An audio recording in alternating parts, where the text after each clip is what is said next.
എനിക്ക് തോന്നുന്നില്ല. അതാണ് ബി ജെ പി മറുപടി പറയേണ്ടത്. അഡ്വക്കേറ്റ് ഇ കൃഷ്ണദാസ്, മരണത്തിലും ഈ വിവേചനം കാട്ടിയിരുന്നതിനാണ് ഐ.കെ. ഗുജ്റാളിന് ഇതേ പ്രോട്ടോകോൾ പ്രകാരം രാഷ്ട്രീയ സ്മൃതിസ്ഥലിൽ തന്നെ സംസ്കാര ചടങ്ങും നടന്നു. അതെ അതെ അല്ല, അതിനുശേഷം അപ്പോ ഓരോ ഘട്ടത്തിലും അതെ വാജ്പേയിയുടെ കാര്യത്തിലും അപ്പം നോക്കൂ അഡ്വക്കേറ്റ് ഇ കൃഷ്ണദാസ്, വാജ്പേയിയുടെ കാര്യത്തിലും ഒരു പരിധിവരെ ഐ.കെ. ഗുജ്റാളിൻ്റെ കാര്യത്തിലുമൊക്കെ നമ്മൾ പാലിച്ചു വന്ന ആ പ്രോട്ടോകോൾ എന്തുകൊണ്ടാണ് ഇവിടെ പാലിക്കാൻ പറ്റാതെ പോയത്? എന്തുകൊണ്ടാണ് മരണാനന്തരം നമുക്ക് മൻമോഹൻ സിംഗിന് ഒരു വിവേചനം നേരിടേണ്ടി വരുന്നൊരു അവസ്ഥയുണ്ടായത്? ഒഴിവാക്കാമായിരുന്നില്ല അഡ്വക്കേറ്റ് ഇ കൃഷ്ണദാസ്? അതേ സ്ഥലത്തു തന്നെ ഈ രാഷ്ട്രീയ സ്മൃതിസ്ഥലിനടുത്ത് കിസാൻ ഘട്ടിലോ ഏതെങ്കിലും ഒരു സ്ഥലത്ത് സംസ്കാരം നടക്കുന്ന സ്ഥലത്ത് തന്നെ സ്മാരക മന്ദിരം ഉയരേണ്ടത് യഥാർത്ഥത്തിൽ അദ്ദേഹത്തോട് ചെയ്യേണ്ട ഒരു ആദരവായിരുന്നില്ലേ? അത് സർക്കാർ വിവേചനം കാണിച്ചോ അഡ്വക്കേറ്റ് ഇ കൃഷ്ണദാസ്?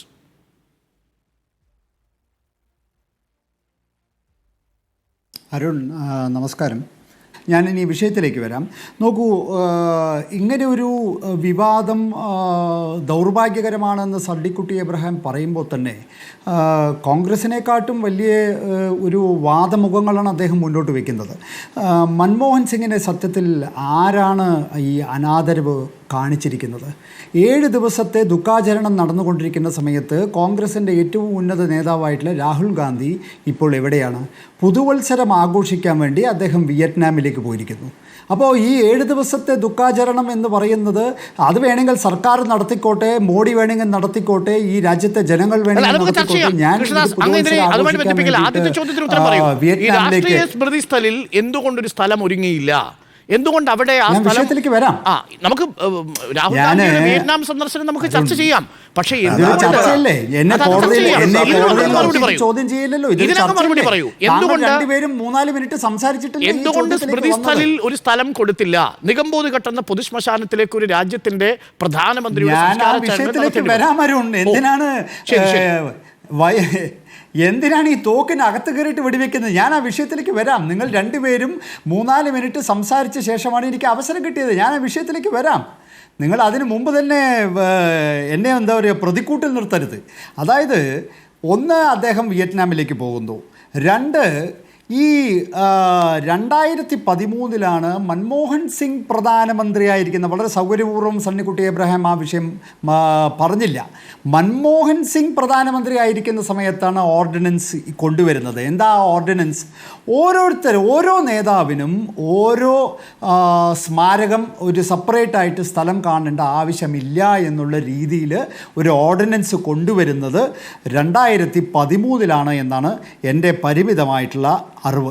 ഇനി രാഹുൽ ഗാന്ധി മൻമോഹൻ സിംഗ് ജീവിച്ചിരിക്കുന്ന സമയത്ത് എന്നെ എത്ര തവണ അപമാനപ്പെടുത്തി? അദ്ദേഹം പ്രധാനമന്ത്രി ആയിരിക്കുന്ന സമയത്ത് ഒരു ഓർഡിനൻസ് കൊണ്ടുവന്നില്ലേ? ആ ഓർഡിനൻസ് അദ്ദേഹം പത്രസമ്മേളനത്തിൽ എല്ലാവരുടെയും മുന്നിൽ വെച്ചിട്ട് അത് വലിച്ച് കീറി ആ പ്രധാനമന്ത്രി ആയിരുന്ന മൻമോഹൻ സിംഗിനെ അപമാനപ്പെടുത്തിയതിന് കയ്യും കണക്കുമുണ്ടോ? ഇനി മൻമോഹൻ സിംഗ് അവിടെ ഇരിക്കട്ടെ, PV നരസിംഹറാവു പ്രധാനമന്ത്രിയായിട്ട് അദ്ദേഹം 2004 അന്തരിച്ച് കോൺഗ്രസ് പാർട്ടി എന്താ ചെയ്തത്? ആ PV നരസിംഹറാവുവിൻ്റെ മൃതദേഹം AICC ഓഫീസിൽ പോലും ഈ പറഞ്ഞ രീതിയിൽ പ്രദർശനത്തിന് വെച്ചോ? ഡൽഹിയിൽ എന്തെങ്കിലും അന്തിമ കർമ്മങ്ങൾ എന്തെങ്കിലും ചെയ്യാൻ കോൺഗ്രസ് പാർട്ടി അനുവദിച്ചോ? എത്രയും പെട്ടെന്ന് ഹൈദരാബാദിലേക്ക് പാക്ക് ചെയ്യാനായിരുന്നില്ലേ അവർക്ക് ധൃതി? ഹൈദരാബാദിൽ വെച്ചിട്ടല്ലേ അന്ത്യകർമ്മങ്ങൾ മുഴുവൻ PV നരസിംഹറാവുവിൻ്റെ ചെയ്തത്. ഇനി അതും പോട്ടെ, പ്രണബ് മുഖർജി അന്തരിച്ച സമയത്ത് കോൺഗ്രസ് പാർട്ടി എന്താ ചെയ്തത്? അവരുടെ മകൾ ഈ കഴിഞ്ഞ ദിവസമല്ലേ ഈ കാര്യങ്ങളൊക്കെ വെളിപ്പെടുത്തിയത്?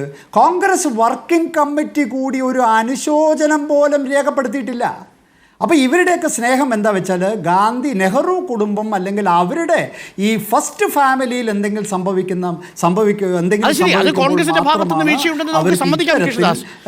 ഒരു വിവാദം. പക്ഷെ അതിനു മുമ്പ് എൻ്റെ ചോദ്യം ഇതാണ്, എന്തുകൊണ്ട് മൻമോഹൻ സിംഗിന് രാജ്ഘട്ടിൽ അതേ കർമ്മങ്ങൾ നടക്കുന്ന സ്ഥലത്തൊരു സ്മാരകം അനുവദിച്ചില്ല?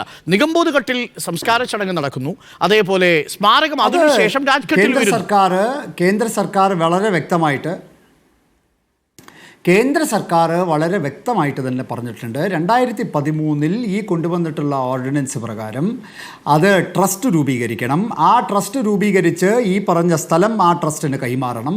അതിൽ സ്വാഭാവികമായിട്ടുള്ള ഫോർമാലിറ്റീസ് അതിലുണ്ട്.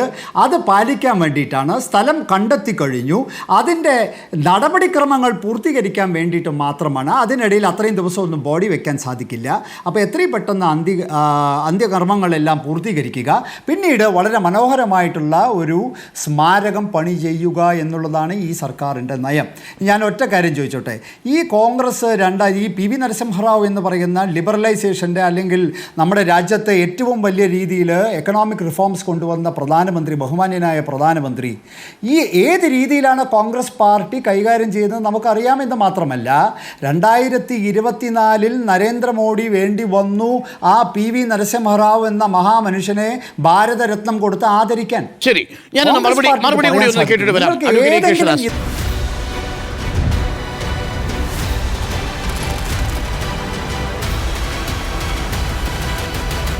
Debate with Dr. Arun Kumar.